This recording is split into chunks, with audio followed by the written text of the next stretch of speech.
বাংলাদেশত বাস কৰা হিন্দু সমাজে সন্মুখীন হোৱা অবৰ্ণনীয় অত্যাচাৰ আৰু তেওঁলোকৰ ওপৰত চলাই অহা শোষণ আৰু অত্যাচাৰে আমাৰ মনটো ব্যথিত কৰি ৰাখিছে।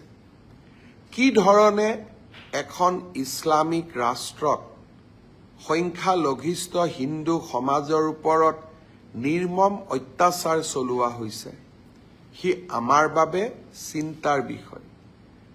যিখন ৰাষ্ট্ৰক স্বাধীনতা পোৱাৰ ক্ষেত্ৰত ভাৰতবৰ্ষই আটাইতকৈ বেছি সহায় কৰিছিল, যিখন ৰাষ্ট্ৰক স্বাধীনতা দিবলৈ সামৰিক বাহিনীৰ জোৱানসকলে তাৰ মাজত 90% হিন্দু আছিলে, যিসকলে চৰম ত্যাগৰ সন্মুখীন হৈছিল, আৰু যিখন ৰাষ্ট্ৰক স্বাধীন কৰিবলৈ আমাৰ অসম আৰক্ষীক আৰু ভাৰতবৰ্ষৰ ৰাইজে পূৰ্ণ সহযোগিতা কৰিছিল, সেইখন ৰাষ্ট্ৰই আজি আমাৰ সমাজখনক চলোৱা অত্যাচাৰে আমাৰ মন স্বাভাৱিকতে ক্ষোভিত কৰিছে।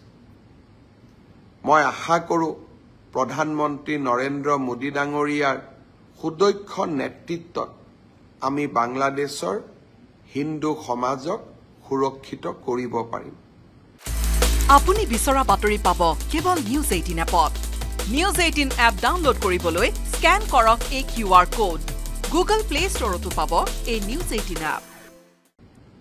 বাংলাদেশত বাস কৰা হিন্দু সমাজে সন্মুখীন হোৱা অবৰ্ণনীয় অত্যাচাৰ আৰু তেওঁলোকৰ ওপৰত চলাই অহা শোষণ আৰু অত্যাচাৰে আমাৰ মনটো ব্যথিত কৰি ৰাখিছে। কি ধৰণে এখন ইছলামিক ৰাষ্ট্ৰত সংখ্যালঘিষ্ঠ হিন্দু সমাজৰ ওপৰত নিৰ্মম অত্যাচাৰ চলোৱা হৈছে হি আমাৰ বাবে চিন্তাৰ বিষয়।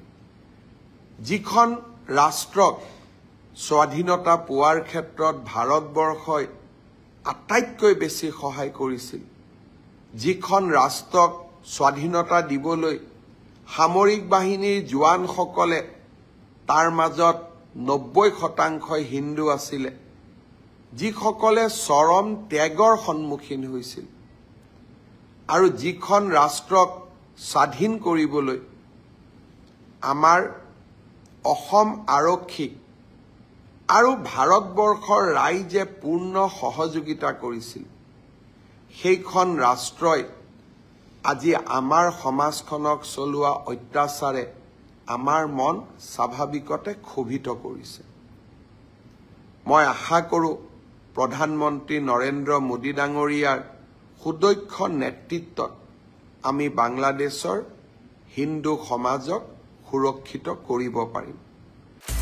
আপুনি বিচৰা বাতৰি পাব কেৱল নিউজ 18 এপত। নিউজ 18 এপ ডাউনলোড কৰিবলৈ স্কেন কৰক এই QR কোড। গুগল প্লে ষ্টৰতো পাব এই নিউজ 18 এপ।